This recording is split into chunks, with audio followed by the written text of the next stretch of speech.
म्हणून मेलेला माणूस जावा झाल्यानंतर त्याला पिंडाला कावळा शिवतो, या अशी कथा आलेली. म्हणून कावळा शिवतो, इतर पक्षी शिवत नाही. मग मेलेल्या माणसाला ते यमाचे तो जे पाशात बांधतात ना, 11व्या 12व्या दिवशी ते जेवतो मेलेला जीवात्मा.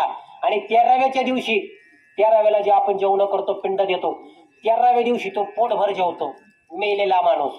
13व्यापर्यंत तिथंच असतो, त्याला सगळं दिसतं तुम्ही काय करतात. आणि 13व्याला तो पोटभर जेवल्यानंतर यमदूत ते 2 दूत त्याला महापथावरती आणतात.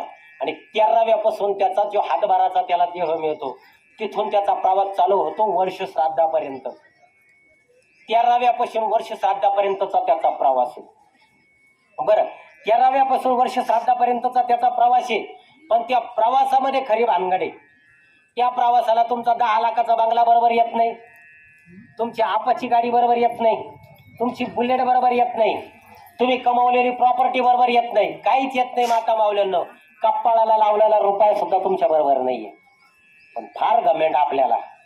आय आय आय आय रायला माडी घरकामाला घडी, रायला माडी घरकामाला घडी, बसायला गाडी, संध्याकाळी पोरग घेतो थोडी थोडी. नाही महाराज, काही उपयोग नाही. तुम्ही 10 लाखाचे बंगले बांधा, 20 लाखाचे बंगले बांधा, आहा, झोपडीत जरी असाल ना तुम्ही झोपडीत, पण तुमच्या झोपडीत तुमच्या जन्मदात्या आई बापाच्या चेहऱ्यावर हसू, बास, जगात त्याच्यापेक्षा श्रीमंत कोणी नाही. काही 10 लाखाचे बंगले बांधित, 20 लाखाचे बंगले बांधित, त्याला नाव द्या त्या नानांची पुण्याई, मातृछाया पितृछाया, भला मोठं नाव टाकी त्या.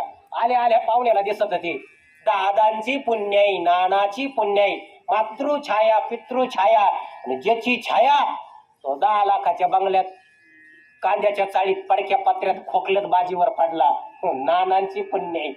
अरे कशाला 10 लाखाचे बंगले, 20 लाखाचे बंगले? नाही नाही नाही नाही, काही बरोबर येणार नाही. तुम्हाला सांगू, ठेविले अनंती तैसीची राहावे, चित्ती असू द्यावे समाधान. काही घाबरायचं नाही.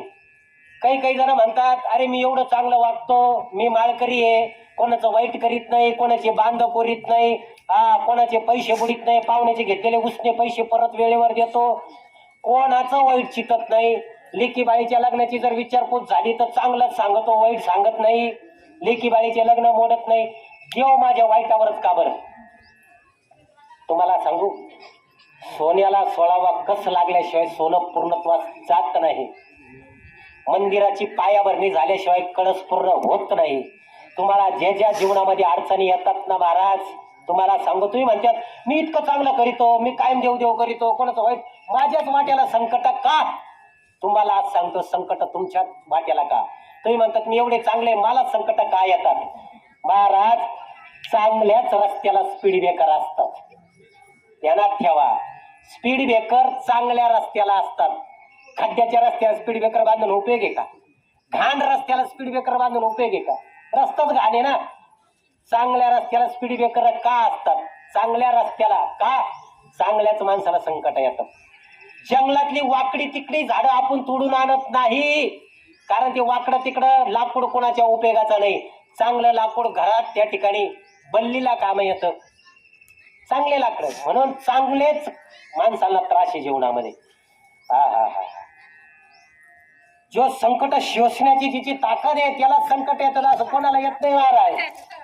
आणि संकट आपल्याला आले तर आपण समजायचं आहे देवाने मला निवडलंय, मी तेवढा स्ट्रॉंग आहे संकट पेलायला, घाबरायचं नाही अजिबात. आणि संकट असं कोणालाही देत नाही देव, घाबरून जायचं काही काम नाही. त्याच्यानंतर खरं यश आहे. म्हणून तुमचं कर्म चांगलं असावं, बाकी काहीच नाही महाराज. तुम्ही कर्म चांगले ठेवा.